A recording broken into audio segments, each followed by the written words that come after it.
गछटी मु गछटी गछटी मु गछटी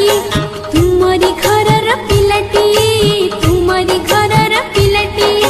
भल करी मोर जतन नेबा पड़ा पानी दे बढ़ाथिबा भल करी मोर जतन नेबा पड़ा पानी दे बढ़ाथिबा बड़ा हेले तुम ऋण सुझी देबी रखिबो मु छोट कथाटी रखिबो मु छोट कथाटी।